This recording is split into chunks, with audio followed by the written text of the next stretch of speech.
man named John Douglas, who, in fact, does what I pretend to do in this movie. He specializes in hunting for, prosecuting sexual killers. This whole program is called the National Center for the Analysis of Violent Crime. Tom Harris, the author of Silence of the Lambs, he spoke to several of us, and he developed this bizarre character. And it'll be a bizarre character to the public, thinking that someone like this can't possibly exist. But we know in the National Center this person does exist. He is a composite of several serial killers. Ted Bundy would put a cast on his hand, and when the right victim came along, the victim would help him. He'd hit her in the head, cuff her, and take her away. And then you'll see a pit. There'll be a scene where there'll be a pit, and that's the Gary Heidnik case out of Philadelphia. Why won't you answer me, please? Ed Gein in Plainfield, Wisconsin. He would kill people, and others he'd dig up their graves. Jodie Foster spent quite a bit of time here at the National Center. We wanted her to see some of the crime scene photographs. I wanted her to experience some of the stress of this job. She actually went out on the obstacle course that we fondly call the Yellow Brick Road with one of our new agents' classes. I don't know whether I was surprised, but I sure was impressed. Any movie that you do where you enter into a certain microcosm, it's certainly the world of the FBI, and you learn things that you could go your whole life and never know about. There's a whole part of the movie that deals with entomology and with the Smithsonian's research into insects and bugs. Meet Mr. Acherontia Styx, better known to his friends as the Death's Head Moth. Somebody grew this guy, fed him honey and nightshade. Somebody loved him. I'm fascinated by, and always will be fascinated by, the people that are objects of cruelty and people that are left out. All the scenes that I have with Anthony delve very deeply into that. Just as I want to know what makes somebody go out every day in a week and kill a new person and feed off of that, he wants to know what makes the hero. I trade bits and pieces of my personal life for information about who the killer is. What does he do, this man you seek? He kills women. No, that is incidental. Because he's a psychiatrist, he wants to know what it is that makes her tick. Doctor, we don't have any more time for any of this now. No, I will listen now. Someone who is terrified of psychological analysis must submit to deep, brilliant analysis. After your father's murder, you were orphaned. You were 10 years old. And one morning, I just ran away. Not just, Clarice. What set you off? He attacks her with us almost like a laser beam. He knows how to get information from her. Then something woke you, didn't it? Was it a dream? What was it? I heard a strange noise. What was it? Screaming. And he finally gets it out of her. Do you think if you save poor Catherine, you could make them stop, don't you? You think if Catherine lives, you won't wake up in the dark ever again to that awful screaming of the lambs. Oh, man. For some reason, I lose my appetite watching him. Fava beans. All right, okay. Tell us the story. Anthony Hopkins, I interviewed him. He's one of the most delightful people. And so is Jodie Foster, I must add. They were two of the joys to work with. But I interviewed Anthony Hopkins, and he started talking about, he said, being an actor is overrated. He said, there are only 3 things you have to know. I looked seriously. I said, what are those 3 things, Mr. Hopkins? He said, first you should read the script. Helps to know just a bit about your character and what you're supposed to be saying. He says, secondly, find out where they're shooting the film. Is it the studio? Is it on location? Because if you don't show up, I mean, there's no movie. He said, but the third and most important thing is they have a thing called a mark. And you have to stand on your mark and make sure you know where it is. Because if you're not on your mark, the cinematographer is taking a shot of a blank wall and gets very angry. Good advice. And that was Anthony Hopkins' take on acting. That's a good perspective. You know, the actors on this side of the camera, and of course the director and producers on the other side. What advice do you have for people who want to be in the movie business? So many times I've taught or guest lectured at UCLA, USC, here at Towson University in Villa Julie.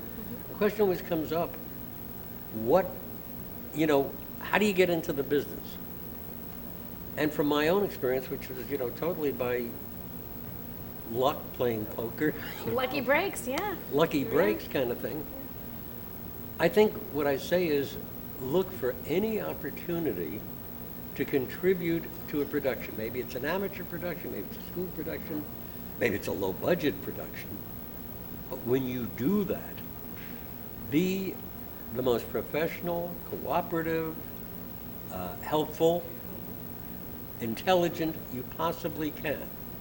You may not make any money, but you're going to potentially make friends. And those friends are people that, 5 years down the line, the guy you worked with in that low budget picture or in that student production suddenly is going to give you a call and say, hey, I just got signed by MGM to do a little movie. I need somebody to work with on, first assistant director. Are you doing anything? That's really the best advice I can give. All right, that was some great advice, Mike. People just have to look for every opportunity, and there's some psychiatry here too. Yeah. the image we have of that diva who's so difficult, and she's got to have this, that, and the other. That is not the way to make it in this business. No. That's good for television or movie, but it doesn't make it in the real world. No.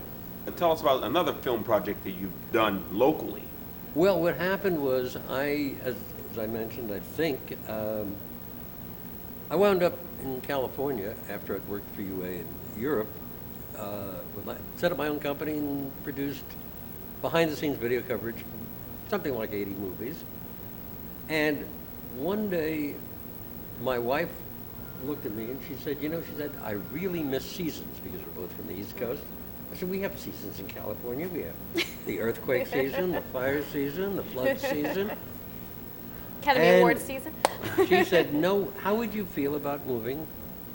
And she said, my wife's sister and her best friend at that time were living in Bolton Hill in Baltimore. She said, if I found a great house in Baltimore, how would you feel about living in Baltimore? I said, it had to be a great house. She did it. She found the house where Barry Levinson had filmed the movie Avalon. Oh, wow. And it was for sale. Wow, how about that? So we bought it, we moved here, and I began to transfer what I had done in California and behind-the-scenes coverage of movies in the making to the corporate and public service arena.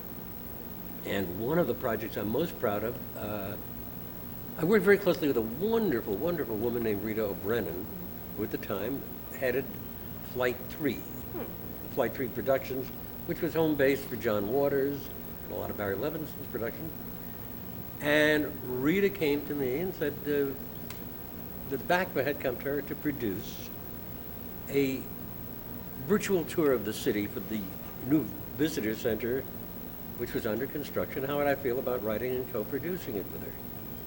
And so we wound up wandering all over the city, getting miles of footage to look at from a lot of sources, and discovering the joys of living in Baltimore and visiting it. It's a beautiful city. So can we see this now if we go to the visitor center? If Can you we go to see the this visitor film? center, Great. you will see that there is a lovely little mini cinema in the visitor center, and you will see a 12-minute whirlwind tour of the city called the Baltimore Experience. Great. All right, Go let's check take it a look. out. I want to see some of it. I think we have some of it right here. Let's take a look at the clip here.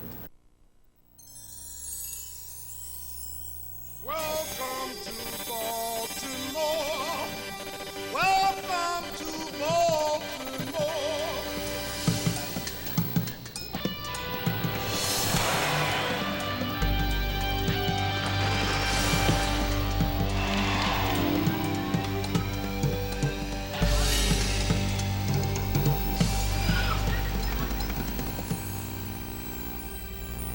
When Baltimore was founded in 1729, some 25 families took up residence. We've grown a lot since then, but one thing has never changed: the warm welcome visitors enjoy. Hang on. You are here in our world-famous Inner Harbor, the perfect starting point for the Baltimore experience. In the late 1970s, the city's waterfront underwent an amazing transformation.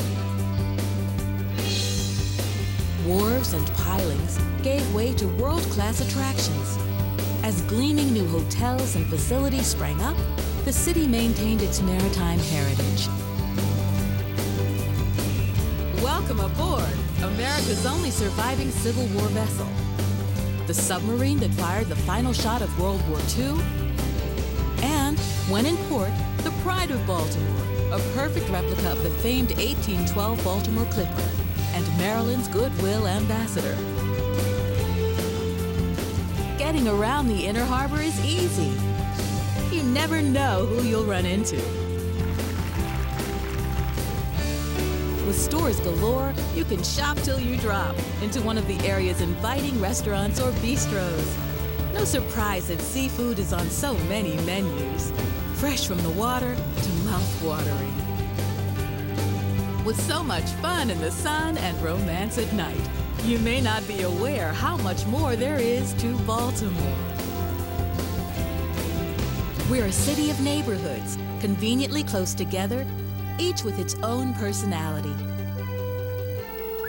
It's a short walk north to the Mount Vernon Cultural District, centered around the Washington Monument. We know there's another one a few miles south, but this was the first monument to our first president. Within a few blocks are 55 centuries of art and artifacts. America's first cathedral, and a legendary library 8 stories high. Pick up a present from the past on Howard Street's Antique Row. Perk up your appetite and catch a show. From critically acclaimed live theater, to the sound of music, to the roar of laughter. The performing arts are celebrated nightly. Clubs and lounges offer still more entertainment, tuned to every taste.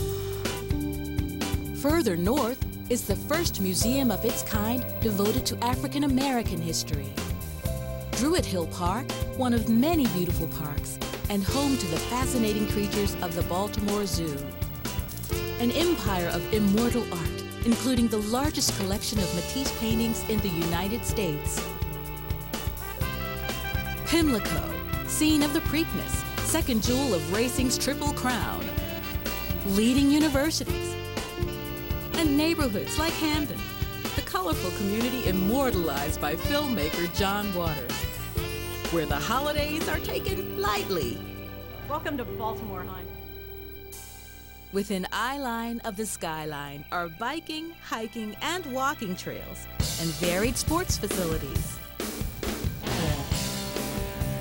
The model for virtually every new ballpark in America is just west of the Inner Harbor. The designers of Oriole Park at Camden Yards had a crazy idea that it was possible to build a modern stadium in the heart of the city with the charm and intimacy of a bygone era. The state-of-the-art M&T Bank Stadium is next door to Oriole Park. Here, championship football, Raven style, is played every fall. There's more sports action and great entertainment at First Mariner Arena, and sporting lore at Slugger Babe Ruth's birthplace. We've got museums for just about everything, from riding the rails to America's National Dental Museum. See those ivory choppers? Right, they were George Washington's. Hello, my name's John Aston, and I'm speaking to you from Westminster Hall, the grave site